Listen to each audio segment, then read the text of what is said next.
Pemerintah Kabupaten Madiun menyerahkan secara simbolis kartu kepesertaan BPJS Ketenagakerjaan bagi petani tembakau di Kabupaten Madiun yang diserahkan Wakil Bupati Madiun Hari Wuryanto. Sebanyak 477 petani tembakau didaftarkan ke BPJS Ketenagakerjaan melalui anggaran DBH-CHT tahun 2023.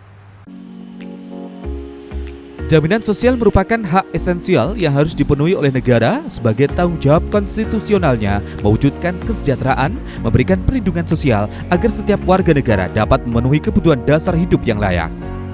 Pemerintah Kabupaten Madiun menyerahkan secara simbolis kartu kepesertaan BPJS Ketenagakerjaan bagi petani tembakau di Kabupaten Madiun yang diserahkan Wakil Bupati Madiun Hari Wuryanto. Sebanyak 477 petani tembakau didaftarkan ke BPJS Ketenagakerjaan melalui anggaran DBH-CHT tahun 2023.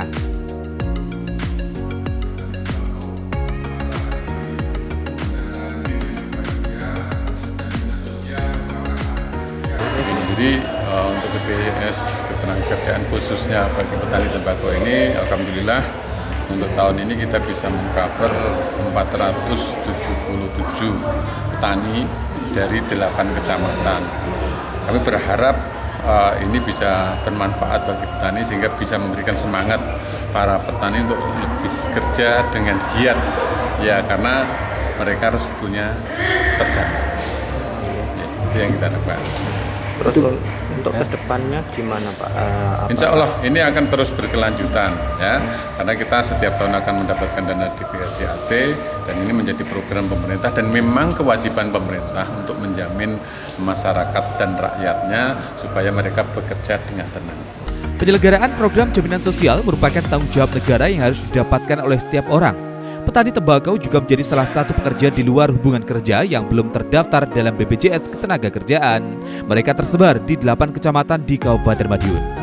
Dengan bantuan iuran BPJS Ketenagakerjaan dari pemerintah daerah Kabupaten Madiun tersebut diharapkan dapat memberikan perlindungan dan rasa aman bagi petani dalam bekerja.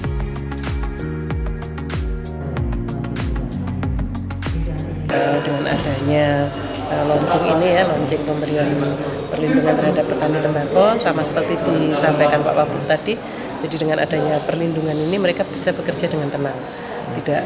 Tidak perlu lagi mereka ragu kalau nanti mereka mengalami sesuatu, semisal kena petir atau mungkin pada saat menjual hasil panennya mereka mengalami resiko kecelakaan, karena BPJS Ketenagakerjaan akan mengcover semua biaya. Jadi tidak perlu membayar terlebih dahulu karena kita sudah bekerja sama dengan rumah sakit yang ada di wilayah Kabupaten Madiun. Jenis bantuan jaminannya ini apa aja? Jaminannya jaminan kecelakaan kerja itu mulai dari biaya pengobatan. Seandainya nanti mereka mengalami cacat, entah itu diamputasi ataupun mungkin cacat fungsi, maka BPJS akan memberikan santunan cacat. Melalui program ini, pemerintah Kabupaten Madiun ingin melindungi para petani tembakau ketika terjadi musibah, baik itu kecelakaan maupun kematian.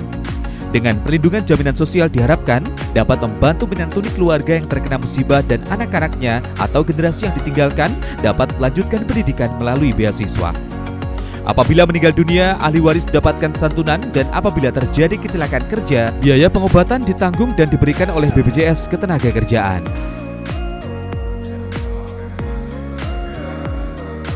Misalnya hari ini kita melaksanakan penyerahan secara simbolis bantuan BPJS Ketenagakerjaan yang bersumber dari dana cukai hasil tembakau. Kita dari Dinas Tenaga Kerja dan Perindustrian ini kita berusaha bahwa tembakau itu nanti diharapkan bisa menjadi suatu industri, tidak hanya hasil tembakau dijual mentah, tidaknya seperti itu. Kita saat ini sedang berusaha bagi petani tembakau bagaimana bisa meningkatkan nilai tambah melalui pengolahan tembakau. Tanggapannya ya yang jelas itu senang, kan kita bekerja di sawah itu ada jaminan kecelakaan, kerja di sawah itu tenang. Ada orang di rumah juga tenang, ada jaminannya, itu saja sudah cukup. Harapannya untuk pemerintah gimana? Ya kedepannya ya yang tenaga kerja pembantu harapannya Ya, bisa diberi jaminan sosial juga. Dan bisa berkelanjutan. Berkelanjutan. Teman nama lengkap sinten Pak? Nama lengkap Pak Jamin. Dari mana Di petani? Desa Banaran, Kecamatan Balirjo. Oh siap. Sudah berapa lama Pak tembakau? Sudah dari kecil. Dari kecil. Selain petani tembakau, pekerja informal dan pekerja rentan lainnya diharapkan dapat tercover dalam program BPJS Ketenagakerjaan. Hal ini dikarenakan program BPJS Ketenagakerjaan sangatlah efektif dalam memutus rantai kemiskinan apabila terjadi musibah pada pekerja atau pencari nafkah keluarga, anak-anak akan berhenti sekolah dan menjadi pekerja di usia muda untuk membantu keluarganya. Hal ini berpotensi dapat menciptakan kemiskinan baru. Untuk itu, negara hadir melalui jaminan sosial untuk memberikan perlindungan dan kesejahteraan bagi warganya. Tim Liputan, JTV, Madiun.